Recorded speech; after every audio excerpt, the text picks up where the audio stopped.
Herkese salam xanımlar. Kanalıma və yeni vloguma xoş gəldiniz. Necəsiz? Biraz barədə işlərim var idi. Bir-iki şey alınmalıydı. Onları alıb gəldim evə.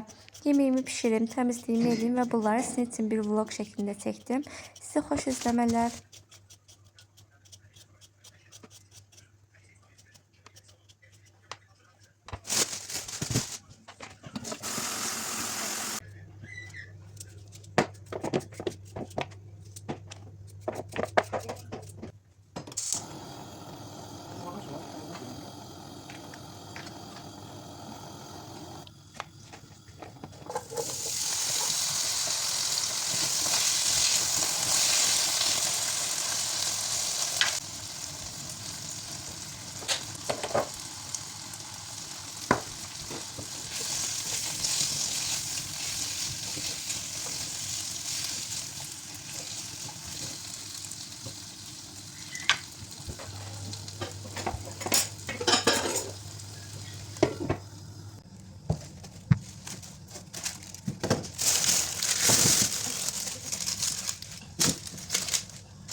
Kızlar biraz uşaq için bazarlıq elədim.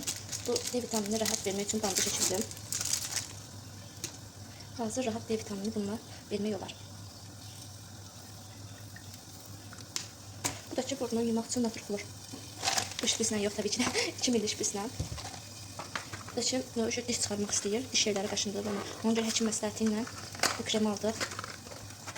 Colgate kremi. Yoxlayaq görək necədir. 3 manat 82 qəpiyə.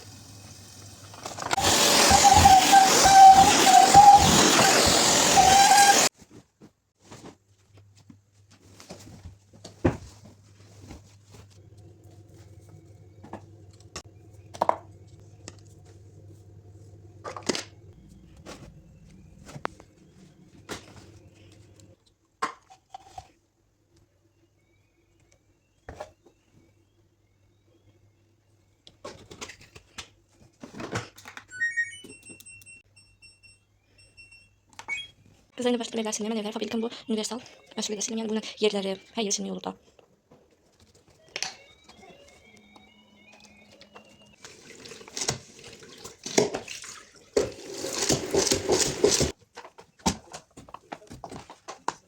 Buralar üçün səliqəyə saldım. Divar üstünə yığışdırdım. Bunu qoymuşam burada özü üçün oynayır. İmkan verir mən işləmi görməyə. Qızlar bura bir saqqız yapışıb. Bunu gec bildim çünki qonaqlarımız gəlmişdi. Yəni qonağımız uşaqlar yapışdı belə deyək. Ona görə gec bildim buradakı saqqızı buzdan üstünə qoyub bitirə bilmədim. İndi çıxardım birini. Səfədə yumuşam, çıxmış. Yerləri sildim, tozlandım. Bu qədər. Bir çay molası verim. Ondan sonra tezdən başlayayım. Plastiğini atmışam yumağa, onları dəyişdirim.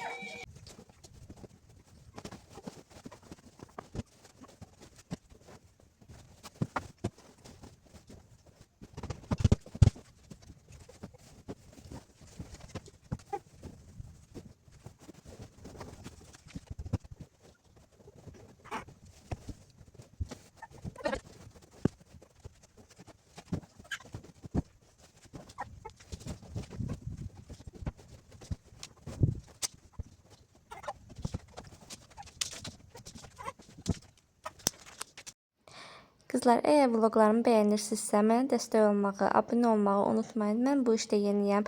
Zəhmət olmazsa öz fikirlərinizi, yorumlarınızı mənim üçün bildirin. Pis, yaxşı, nələr etməliyəm, nələr etməməliyəm. Mütləq bunları yorum bölgəsində yazın. Nələr sizin üçün maraqlıdır, hansı vloglar gəlsin, onları mütləq yazın. Yeni, fərqli vloglar da düşünürəm. Ona görə mütləq məni izləmədə qalın. Bunları yudum qoydum, hamısı burası sesini çəkə bilmədim. Çünki uşağım imkan vermədi. Ne gəldim, gülün alt hissəsini, alt qabını təmizləyim, yaxşı yuyum qoyum.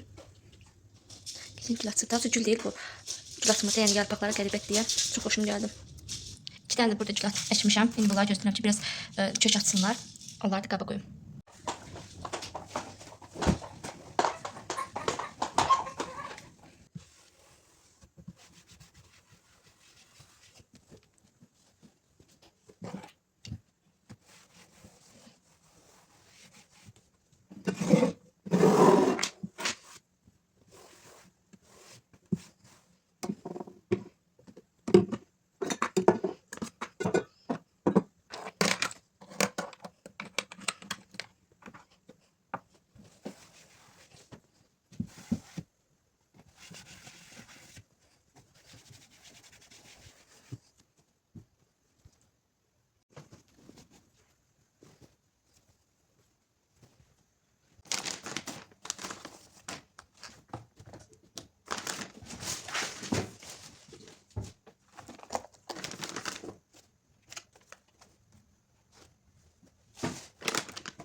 Kızlar, tüp dərmanından danışmaq istəyirdim sizə. Bu hər kəsin təriflədiyi Espumizandır. Bunu uşağı verdim, qəbz oldu.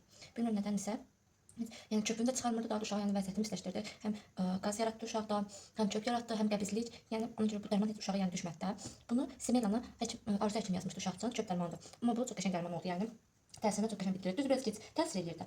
Amma yaxşı idi. 3 aydan sonra uşaqlar bu çöp məsələmiz biraz qurtarıb, amma yeni çöp qurtarıb, yəni çöpdən başqa hər şey başlayıb. Uşaqlarda normalda, yəni normal uşaqlarda 4-5 aydan sonra diş əlamətləri başlayır. Amma bizimki zirək çıxdı, 3 ayından dişinin yerləri ağrıtır onu.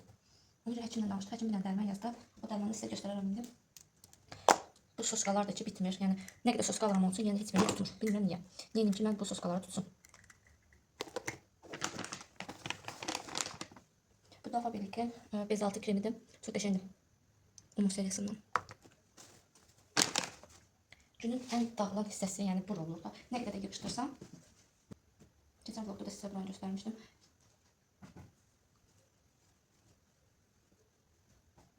Əgər sizə belə ev vlogları maraqlıdırsa, xoşunuz gəlirsə, nə cür videolar olsun, nə cür vloglar gəlsin, mütləq yazın ki, mən də bilim, o cür şəkildə vloglarımı çəkin. Bunu temdən bulmuşdum, yəqin ki, izləyənlər o biri vlogumda görüb. Çox qəşəng yumuşaq materialı var. Qəşəng yekətdə, bunu endirmə düşəndə 6 manata almışdım. Heç gözləmirdim ki, bu qədər gözəl çıxardım. Çox qəşəng oldu.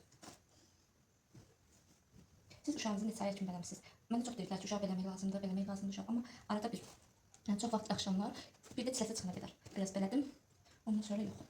İndiyə kimi görürəm ki, məsələn, TikTokda və yaxud da başqa blogerlərdə uşaqlarını yəni indiyə qədər belləyirlər. Yəni 4-5 aylıq, aylıq da olsa belləyirlər. Amma mən çiləsə çıxandan sonra dəmir ilaç beləmədim. Bulaşıq. Bunları saxlayayım. Dursun, bunları çindirəm onu.